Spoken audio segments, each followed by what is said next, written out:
21 till the hour here on the Imus program on the radio all over the world, Armed Forces Radio and so on.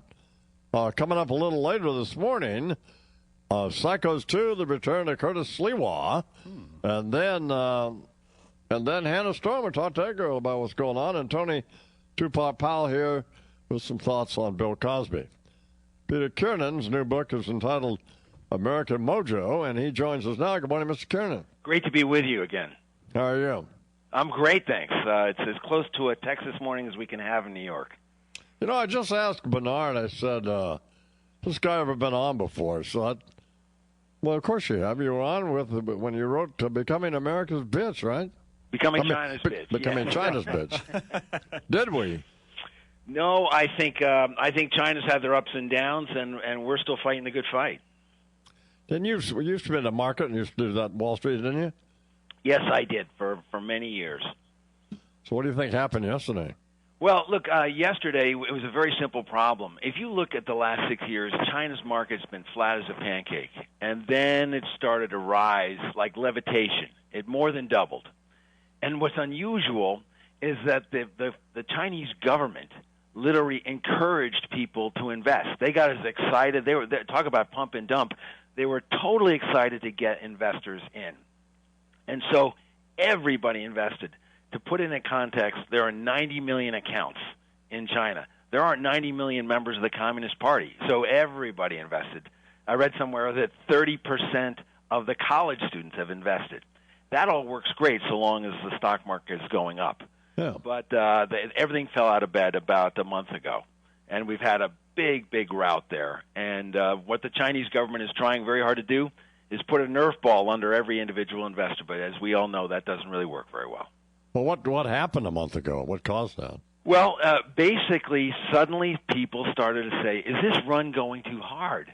I mean, for example, margin loans that people take out to buy equity, had gone up by 400%. So people were borrowing.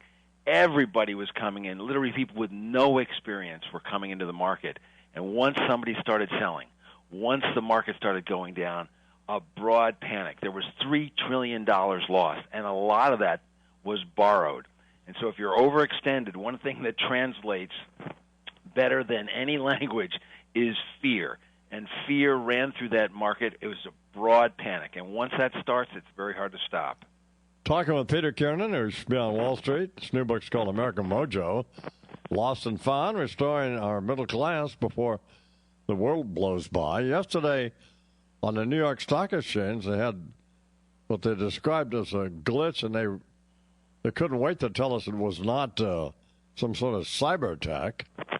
So I wonder how they determined that quickly. Who knows? But what do you think happened?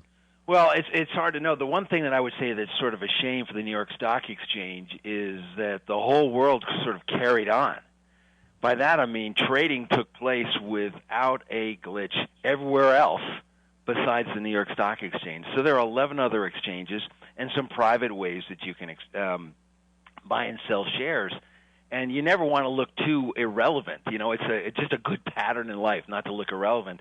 And if the New York Stock Exchange could be out of business for 4 hours and everything else kind of just carries on in almost a non-event, that is, to me, the most damaging element, far worse than being out of commission for 4 hours, that people say, wow, just how relevant. If that happened 10 years ago, the whole world would have ground to a halt, and nothing really was. It was a little bit of a speed bump yesterday.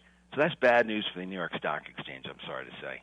How do they recover from that, or do they? Well, I don't know. You know, the truth is, once you're deemed a little bit irrelevant, it's awfully hard to stand up and say, yes, I'm relevant, you know, defending yourself. I think there's a role that they play, but they're a very small part of the trading percentages now. And so, you know, the thing that's happened both here and in China is that you've had a lot of people who are in the middle class coming into the markets trying to enhance their wealth, trying to build their position. And there are a whole bunch of reasons why they're doing it, and some people are overextending in order to try and make that happen. That was part of what was behind 2008.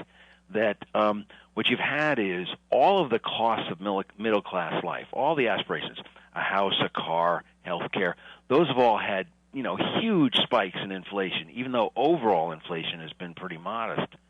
At the same time, if you look at wages for the last really 30 years, they've been flat. And so the middle class is getting squeezed in a vice where expenses are going up and up and up, and look at the borrowing for college education, et cetera. And wages aren't keeping pace. And that's really put our middle class in a bind.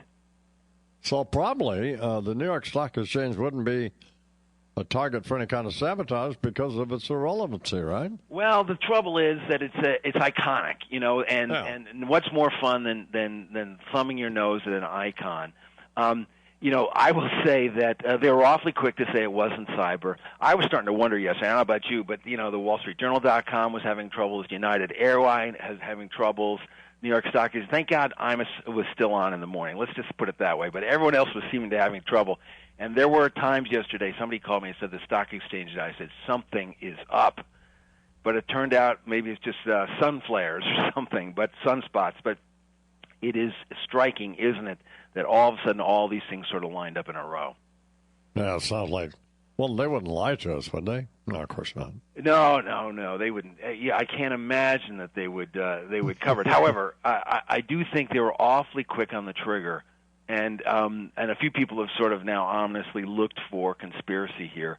But they are having trouble early in the day, I understand. But a 4-hour outage on an 8-hour day is that's, I would consider that a pretty catastrophic interruption, even though there were only 700,000 orders that couldn't be filled. These are the kind of things that you just can't do if you're in a business that's intended to be always up. Talking about Peter Kiernan, his new book is American Mojo, which you talked a little bit about the middle class a minute or two ago. Tell me about your book. Well, essentially what I've said is that the world's middle class is growing at an unbelievable rate outside our borders. They're expected in the next 10 years to be 1 billion new members of the middle class. And if you go from country after country after country, what you'll see is they have designed right into their strategic plan, how can we support and nurture and build the middle class? What can we do to help a middle class?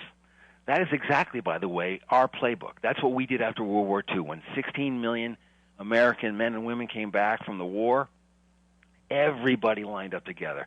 And it's extraordinary how well our country functions when business, government, regulators, lawyers, politicians, everybody's lined up in trying to give somebody a helping hand. And we did that for our veterans going back to post-war. And what's happened today is as the middle class struggles, no one is really coming up with cogent ideas. And, for example, there must be 20 people, many of them have been on your show, who are running for president, and they all claim to be champions of the middle class. Doesn't matter if they're right, left, or somewhere in between. No. But none of them are coming up with the kind of specific ideas necessary to really propel the middle class forward. What defines the middle class?